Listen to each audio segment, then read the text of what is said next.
As you probably know, there has been a ton of Xbox news. It's been actually sort of hard to keep up with. So there's some leaks. There were some reveals this morning. Let's go over them.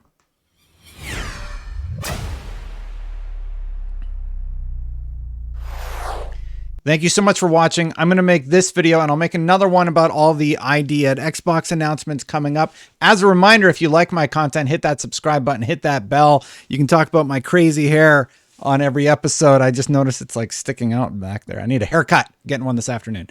Anyway, some really, really good news. Before we get into it, though, don't forget we're raising money for Ukraine. We almost hit the $1,000 goal. bit.ly/Let's Help Ukraine. As you know, 2.5 million people have had to flee the country of Ukraine. They need places to stay. They need food. They need medical attention. And these donations are going directly to Project Hope, who is helping with all of that. So thank you to everybody who has donated thus far. Hopefully we can hit that $1,000 goal soon. So diving into the news, I think the big thing was that Tunic Stealth dropped. It's available right now with Game Pass. So, Ryan McCaffrey over at IGN just reviewed it. He gave it a 9. So I'm really, really stoked to play Tunic. I've been actually fairly excited about this one. And believe it or not, Shredders actually looks interesting too. They're not the biggest games in the world, but look how cool Tunic looks. Like the art style and everything. And it's going to scratch that Legend of Zelda itch that I think a lot of us Zelda fans have had for a long time. I'm stoked to play it.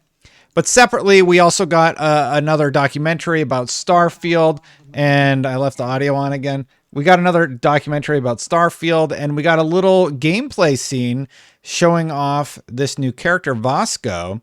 So that's a little shot of in-engine stuff.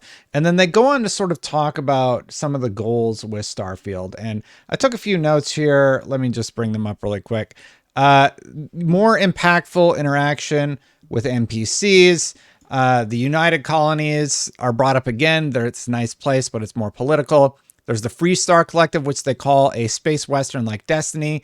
There's Woojin Industries. It's basically a fishing corporation where they found out there were psychotropic qualities to the fish that they were catching there. So they kind of sell drugs. They brought up the Crimson Feet and how they're the bad guys, but you could choose to be a space cop and go sort of tattle to the collective. Vasco, we got to see our first assistant and a glimpse of him in the engine. And there's some new scenes from concept art that we see a little bit later on in the trailer. So definitely go check this out. It's about 5 minutes long. They talk about how they want to go back to impactful conversation trees and everything in the game, similar to what they used to do in some of their older products. Now, one other thing about Bethesda, bouncing off of that really quick, was there was this leak. Skullsy said that Spy Team was filed for a while ago. And if you actually read the trademark application, where is it here? So there's actually a breakdown. This mark consists of standard characters, and it was from ZeniMax Media. And one of the commenters said basically that it was the first extension was granted. It looks like it was filed in 2018 and it was updated in 2021. And it seems like it will be for console and PC. So this is another Bethesda game. And what Scoozy said was Spy Team, a secret Bethesda game that seems to have been in the works for some time now, recently had its trademark application filed for 2022. Could we finally find out what this game is later in the year? Well, later in the year probably means E3. And actually there was a quote from Special Nick over at Xbox Era who said the following. I actually don't know which quote it is. So I have a whole bunch of quotes lined up to talk about today. Well, it's fine. I think it was this one. So he said that basically the current plan, from what I was told, was a show in May or one in September. Didn't get any more details than that. Yes, before you ask, I also found it odd that they say May when June is right around the normal E3 spot. So I think part of the reason for that is because we don't really know what's going to happen with E3 this year. I think they confirmed it's going to be a digital event. I don't even remember what's going on with everything. We know EA Play just canceled, but if Xbox is going to announce anything, hopefully they announce it sooner rather than later. They were supposed to have their summer showcase showing off Redfall. We haven't heard anything about that. The ID at Xbox event is happening on 316. I guess you're going to watch this video on 316, so it's happening today, and then I'll post my reaction to the reveals there later on. Yeah, so that's all great stuff, and hopefully he's correct about the fact that we do get an event in May or June of this year. Sorry for getting a little distracted there. Separately, there was a cool story about hardware. So I talked about how the Xbox outsold PlayStation, and then we got Europe numbers, and for the first time, PlayStation 5 and Xbox Series X continues to struggle with stock levels. As a result, for the first time, the Xbox Series consoles were sold across Europe. More Xbox Series consoles were sold across Europe than PlayStation 5s. This is primarily due to the availability of the Xbox Series S model. I love the Xbox Series S.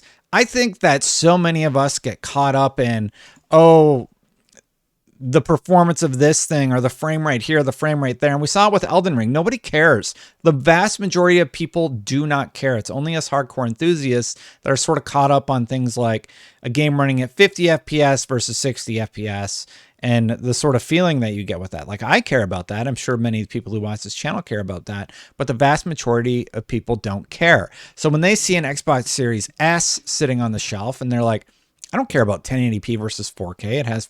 It still says 4K on the box. It's upscale, but they don't really care about those distinctions. Most of the average consumers just want a good deal, and the Xbox Series S has that in the form of Game Pass, which is getting games like Tunic, etc., etc. And one of the other things I also wanted to talk about today was about how cloud gaming is actually getting an update very soon. And that's sort of exciting because they're finally updating the iOS systems. At Xbox Cloud Gaming, we listen to and value player feedback. You asked for a better iOS experience, and as a result, we have brought major performance improvements to all supported iPhone and iPad devices. I mean, that's just great.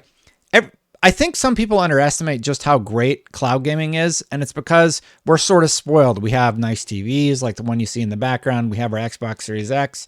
But for a lot of people, maybe that's their only way that they can experience games if they're not able to get the new console, or they only have it available to play on their iPhone. So it's great to hear that the latency is further being improved and that there's going to be a better experience for people who are going to get better performance now on their iOS devices. I often chase the Microsoft reward points, and a lot of those games I play on the cloud. And I'm very surprised at how quickly I forget that I'm playing the cloud version of a game. So it's great to hear that they're going to further enhance that. One of the final ones I just want to talk about briefly. I was trying to really figure out how to deliver this one, but it's about Xbox Velocity architecture. And basically the Xbox is going to continue developing new things in new ways. As you know, the hard drives in the Xbox Series X are really, really fast. It has 2.4 gigabytes per second of raw I/O. That's 40 times the throughput of the Xbox One. It has hardware accelerated decompression, which is a 2-to-1 compression ratio. The Xbox Series X delivers a 4.8 gigabytes per second in I/O performance to the title, approximately 100 times the I/O performance in the Xbox One, etc. So everyone wrote off a lot of the tech about smart delivery, about being able to just upgrade your games for free and just play them. It's been wonderful, right? Quick resume has been loved. Xbox Velocity architecture is something that has seen a lot of interest lately. They wrote, we're excited to bring Direct Storage, an API in the DirectX family, originally designed for the Velocity architecture, to Windows PCs. Direct Storage will bring best-in-class I/O tech to both the PC and console, just as DirectX 12 Ultimate does with rendering tech. With a Direct Storage-capable PC and a Direct Storage-enabled game, you can look forward to vastly reduced loading times and virtual worlds that are more expansive and detailed than ever. So we talked about how the hard drives are slower on the Xbox than the PlayStation 5, but they actually sort of talked about this way back at launch. As we analyze the storage subsystem, it's become clear that we had reached the upper limits of traditional hard drive technology, and to deliver on our design aspirations, we would need to radically rethink and revolutionize our approach with the Xbox Series X. Despite the ability for modern game engines and middleware to stream game assets into memory off of local storage, level designers are still often required to create narrow pathways, hallways, and elevators to work around the current limitations in the pipeline. And going way back, here's what they actually said about direct storage API and super sampler feedback streaming. They said, this is a lot of text, I apologize.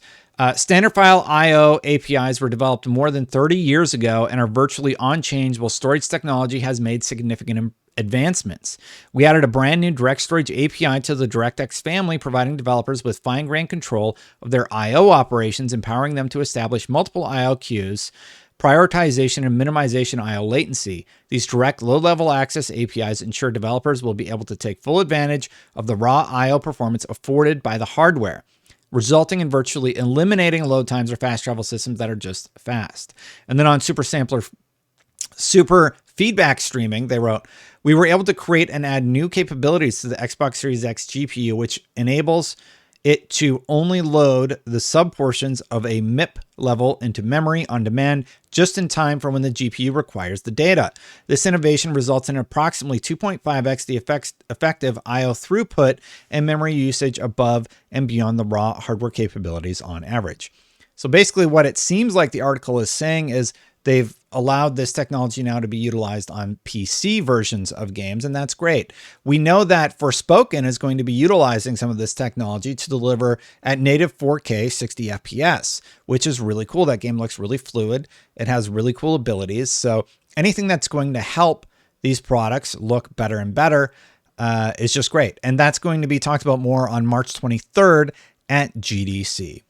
So that's a lot of the technology things happening and a lot of just the smaller news tidbits that we've seen. So to recap, iOS is getting performance updates. There was a new Starfield update. Tunic just dropped on